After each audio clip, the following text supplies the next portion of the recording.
Recently, I seen this prison known as Poseidon's Vault. I watched the video and soon realized this prison was in fact very inescapable. But is that true? Let's see if it's possible to escape. The prison was built by Scene's Fen, and he did an incredible job at making the prison. It would be strange for me to shout him out, as he has 74 times my sub count, but it would be nice if you could check him out. Anyways, what's preventing me from just walking straight out? So first off, the room regenerates itself. You can't break a block unless well, you can, but it takes 4 hours and it will be regenerated instantly. So there's not much point in breaking out or breaking out of the cell, especially because if you're trying to break in, there's 9-block thick obsidian walls between the layers or lava and water, which is essentially wither protection.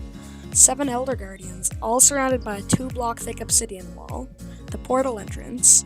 The guard is standing behind a glass door to avoid all dangerous contact with the visitors.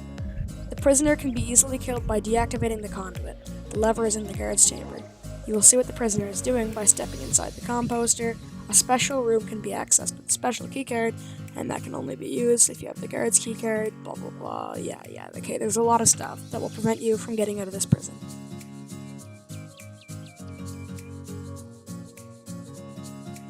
At first, I thought I can break the lantern and make mobs spawn.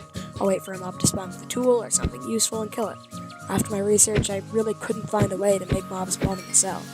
So then I began thinking about breaking the bed. After hours of headbanging, I realized that wouldn't work, so I decided to go for a different approach. Here's my plan. There are 3 things that if the prisoner gets they can escape with, and these items I'll get into later. So, I know you guys don't like hearing this, but join my Discord server while you have a chance to get in my SMP. We're starting an SMP. If you want to join, just send an application. Some of them will be in, depending on how much are put in. Anyway, that's the hard part. Number 1, chorus fruit.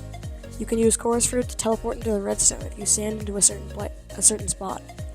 You can do this again to get into the circuit that controls the alarms, and you can cut off all access the guards have to the cell, and then use chorus fruit to get into the main chamber. If you use them right, you will only need but 3 to 4. Whenever you arrive in the main chamber, you can open the door and leave through the bridge. Then, you will enter the nether portal and get what you need from the ender chest. Well, you'll need milk or anything really through the ender chest, so it kind of messes up this plan. So, moving on. I also realized that if you eat a chorus fruit in a certain spot in the cell, that it can teleport you straight past the main chamber, right into where you need to be, to go through the nether portal and take what you need from your ender chest, or, ultimately, from the barrel, which has flint and steel in it. If your ender chest is empty, well, you're kind of screwed. But you could wait 15 minutes, I believe it is, and break the bed in the main chamber, and then jump in the lava. You'll have to sleep in it first, obviously, that way it deletes your spawn point.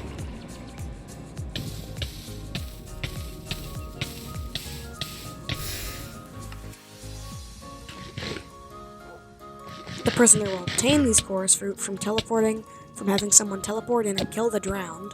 Well, they'll obviously need an accomplice, but the person will teleport in, kill the drowned, and then teleport out with another chorus fruit, and a pearl, and then they'll sleep, and they won't be able to sleep if they haven't killed the drowned because there would have been monsters nearby.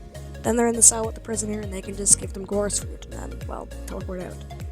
I soon realized, however, that you can obtain a lantern while in the cell by breaking a certain piece of cobblestone, and I tried using it to block off the cobblestone generator, but as you can see, it didn't really work. So now I'm going to try the same thing with the chain.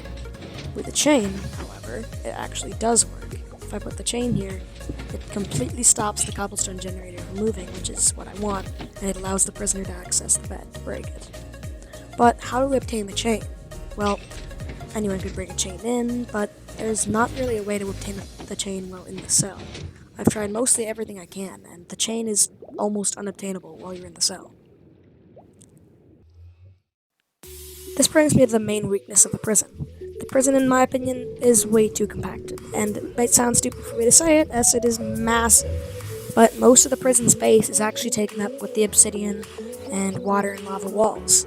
Actually, on the inside, you can kind of see that everything here is really packed together. If you use a chorus fruit from the main cell, then it'll take you straight to one of the wires.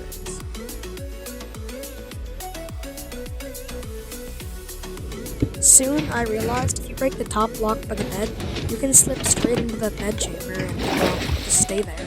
If you break the bed, I mean, you have a 2x2 area that you can just chill, but it's really not going to help you, and you're actually trapped, and the guards can see you there, so I wouldn't be there if I were you. the guards actually can't see you through their little composting chamber. That way they actually can't keep an eye on you. So if you're there, I mean, I don't know what you're gonna do, but yeah, you'll have to pull something drastic. That actually brings me on to my next point. The light level in that little chamber there is much too high to spawn mobs, so you can't break the bed and wait for a mob to kill you. So instead, if you close the trapdoor, the light level will drop to 7 or below, which mobs can spawn in.